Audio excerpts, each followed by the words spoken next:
Kata Anies soal Johnny Plate tersangka kasus BTS 8 triliun rupiah. Betapapun besar cobaan, ujian, tantangan yang harus dihadapi atas sikap, atas pilihan yang dilakukan. Malam hari ini, saya menyaksikan dari dekat dan saya bangga. Saya bangga memiliki abang seperti Bang Surya Paloh ini. Jalan by system, semuanya sudah ada aturannya. Kita ingin semuanya berjalan baik. Tidak perlu khawatir masalah efektivitas pemerintahan. Jabatan menteri akan diambil alih oleh pelaksana tugas (PLT).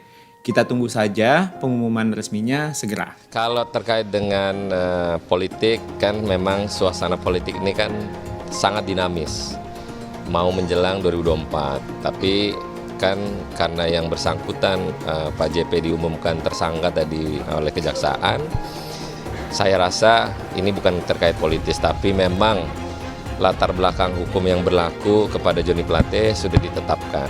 Jadi bukan berarti seonyong-onyong itu muncul menjadi tersangka, kan ada proses yang sudah dilalui beberapa bulan. Anies Baswedan bertemu dengan Ketua Umum Partai Nasdem Surya Paloh malam ini. Anies yang merupakan bakal capres Koalisi Perubahan untuk Persatuan mengungkap keprihatinannya atas penetapan Sekjen Nasdem Johnny G. Plate sebagai tersangka proyek BTS oleh Kejaksaan Agung atau Kejagung. Mengutip Detik News, hal itu diungkapkan Anies usai bertemu dengan Surya Paloh.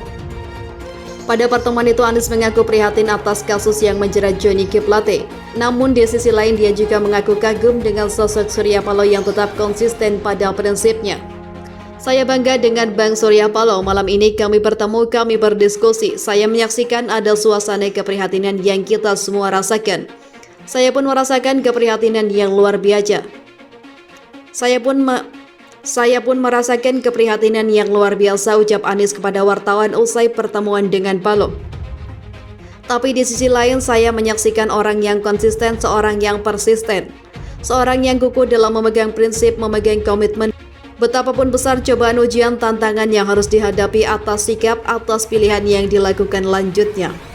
Mantan Gubernur DKI Jakarta itu menyebut bahwa Paloh merupakan seorang nasionalis sejati. Sebab menurutnya sikap yang diambil Paloh saat ini memiliki konsekuensi besar bagi Surya Paloh dan partainya. Begitu banyak orang mengatakan ABCD tentang kami dan Bang Surya Paloh sebagai nasionalisme sejati. Melakukan pengujian, melakukan pembuktian, melakukan pemantauan dan sampai kepada sikapnya imbuhnya. Anies menyatakan bahwa mereka mengambil sikap untuk menghadapi apa yang saat ini terjadi. Dia yakin bahwa setiap hal akan berpihak kepada kebenaran. Tantangan besar insya Allah bisa dilewati bila keyakinan itu ada dan malam ini saya menyaksikan itu dari dekat, ucapnya. Tadi saya jelaskan tidak ada sedikit pun yang merubah ikhtiar kita untuk bekerja, jelasnya. Johnny G. Plate tersangka. Untuk diketahui, Menteri Komunikasi dan Informatika Johnny G. Plate ditahan usai ditetapkan sebagai tersangka kasus dugaan korupsi proyek BTS oleh Kejagung. Dilansir Detik News, kasus korupsi ini berkaitan dengan proyek penyediaan infrastruktur BTS 4G. Infrastruktur mendukung paket 1, 2, 3, 4, dan 5 Bakti Kominfo tahun 2020 hingga 2022. Diduga kasus ini merugikan negara hingga 8 triliun rupiah. Direktur Penyidikan Jampitsus Kejaksaan Agung Kuntadi mengatakan status Johnny dinaikkan sebagai tersangka setelah penyidik memeriksa sejumlah bukti. Atas hasil pemeriksaan tersebut sehingga penyidik telah meningkatkan status yang bersangkutan setelah jadi saksi menjadi tersangka, dan selanjutnya terhadap yang bersangkutan kita lakukan tindakan penahanan di Rutan Salemba, Cabang Kejagung, kata Kuntadi dalam jumpa pers Rabu 17 Mei. Johnny dijerat pasal 2 dan pasal 3 UU Tipikor Janko pasal 52 ayat 1 ke 1 KUHP. Johnny terancam penjara selama seumur hidup.